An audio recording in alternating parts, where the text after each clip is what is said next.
T'as pas remarqué qu'il y a certaines personnes, qu'importe ce qui leur arrive, qu'importe à quel point ils sont descendus, et ben ils restent toujours positifs.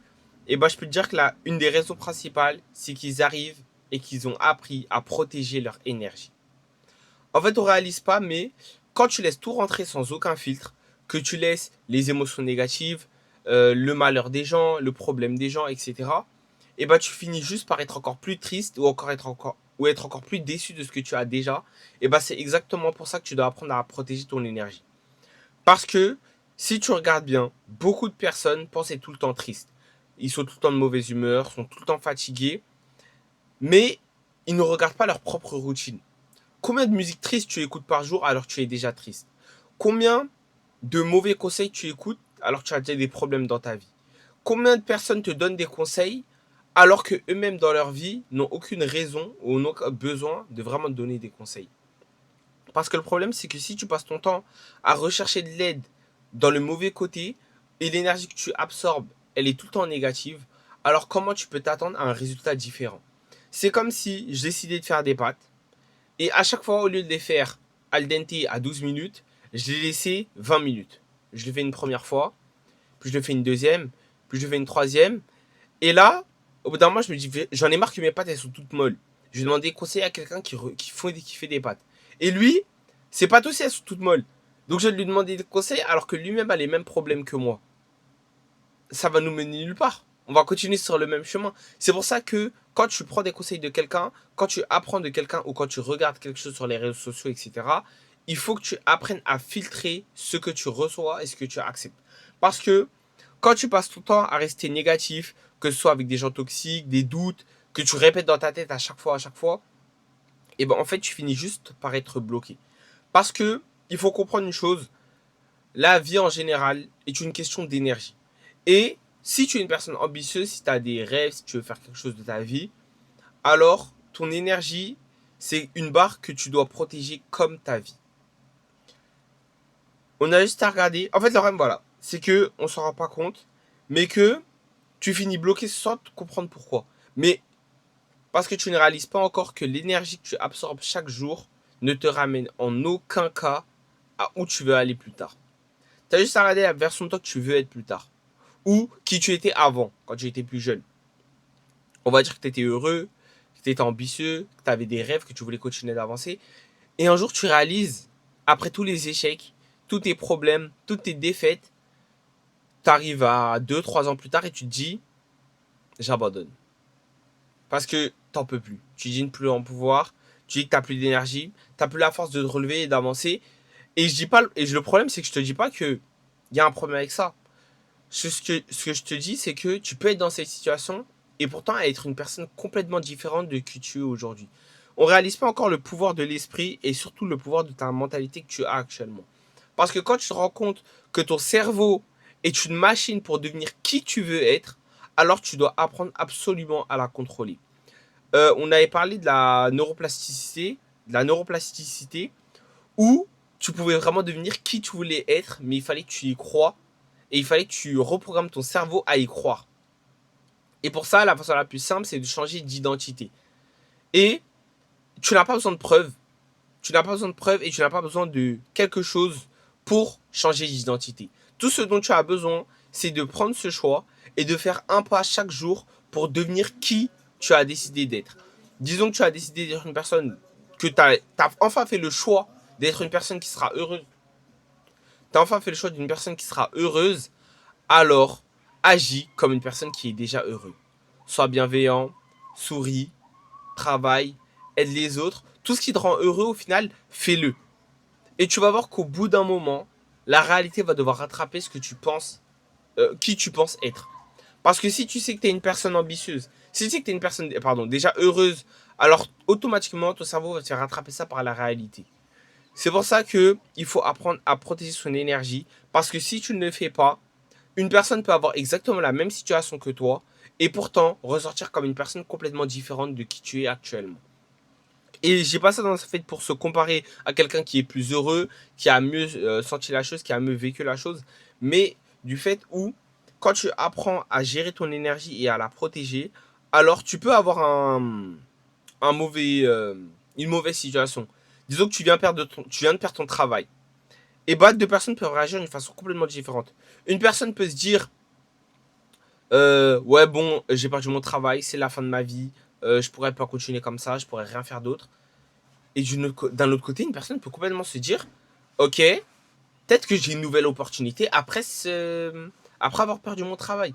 Peut-être que je peux avoir un travail qui paye mieux. Peut-être que je peux essayer quelque chose de nouveau. Je peux tenter une nouvelle voie. Et quand tu sens que qu'importe ce qui t'arrive dans la vie, c'est juste une nouvelle opportunité qui se représente à toi, alors tu vas voir que tu vas être beaucoup moins fatigué et beaucoup moins triste que ce que tu es actuellement. Parce que quand tu comprends que tout ce qui t'arrive dans la vie, c'est juste une question d'opportunité, tu vas prendre tout ce que Dieu, tu vas prendre tout ce que Dieu te donne. Parce que quand tu pars du point où tout ce qui t'arrive et tout ce que tu as, tu peux le transformer en quelque chose de bon, et surtout tu fais le choix de le transformer en quelque chose de bon, alors bien sûr, tu vas réussir à avoir plus de bon. Tu vas toujours avoir du mieux, de meilleures opportunités, une meilleure vie et tu seras encore plus heureux. Alors apprends à protéger ton énergie. Mais c'est facile à dire, mais comment le faire? Comment protéger son énergie? Pour le protéger, c'est beaucoup plus simple que tu le penses. Ça commence par protéger ton état émotionnel. Disons qu'il t'est arrivé quelque chose de mauvais, une rupture, comme je l'ai dit tout à l'heure, tu as perdu ton travail, une mauvaise note. Ne passe pas ton temps à réfléchir à ce qui t'est arrivé. Parce qu'en réalité, les émotions, ça dure 10 à 15 secondes, voire 30 secondes. Ok, on va dire une minute. On va dire une minute. Ok, tu peux ressentir une émotion intense pendant une minute. Mais après ces une minute, elle est terminée l'émotion. Mais tu rejoues le scénario dans ta tête encore une fois. Alors c'est une minute, elle passe à 2 minutes, puis à 3, puis toute ta journée, puis toute ta semaine et enfin tout ton mois. Pour une seule action que tu as décidé de répéter dans ta tête.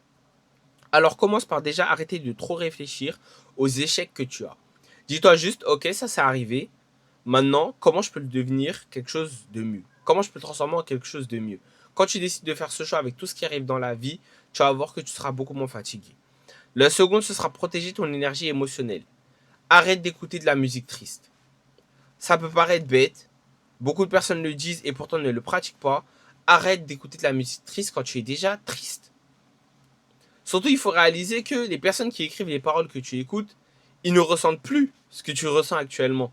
Ils l'ont peut-être vécu pendant un moment, mais maintenant, tu rejoues leur scénario dans ta propre tête en le mélangeant avec ce qui, toi, t'est arrivé.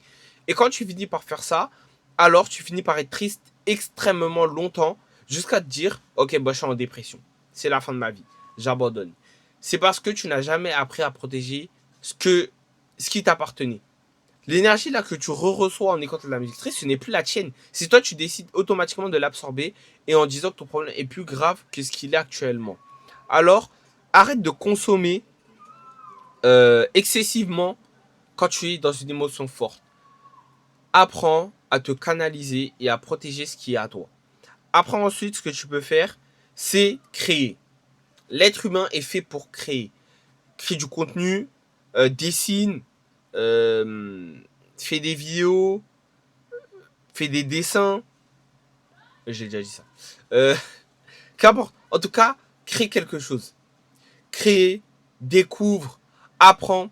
L'être humain n'est pas seulement fait pour consommer. Et c'est pour ça que beaucoup de personnes sont tristes de nos jours. C'est parce qu'ils passent leur temps à consommer tout le temps.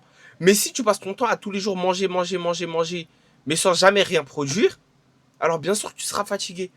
Alors il faut vraiment que tu apprennes à protéger ton énergie créative.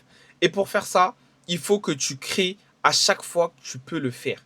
Dès que tu peux créer quelque chose, fais-le. Dès que tu as une idée, fais-la. Utilise ton cerveau complètement. Arrête de rester posé et consommer tout le temps. Fais quelque chose de dur. Challenge-toi. Fais quelque chose qui va te prendre du temps, qui va te demander de la réflexion, qui va te demander à être quelqu'un d'encore plus exigeant que tu es aujourd'hui. Et t'as même pas besoin que ce soit quelque chose de ouf. Ça peut être juste aller à la salle tous les jours. Faire 30 minutes tous les jours. T'as même pas besoin de faire 2 heures, 3 heures. 30 minutes tous les jours à la salle, c'est tout ce qu'il te faut pour avoir un très bon physique et une très bonne santé. Si, euh, si c'est quelque chose de faire dur, ça, bah, on va dire courir ou te réveiller le matin parce que tu as du mal à te réveiller le matin. Force-toi à le faire. Et tu vas voir que quand tu vas avoir des résultats de ces actions minimes que tu fais chaque jour, et ben ça se transforme automatiquement en quelque chose de grand. Et enfin, moi ce que je voulais te dire, ce que je voudrais dire, c'est vraiment qu'importe où tu es actuellement dans ta vie, tu peux être en dépression, tu peux être au fin fond d'un trou, tu peux être vraiment, comme on dit, au rock bottom. Je parlerai plus jamais anglais. Non, tu peux être au rock bottom, mais relève-toi.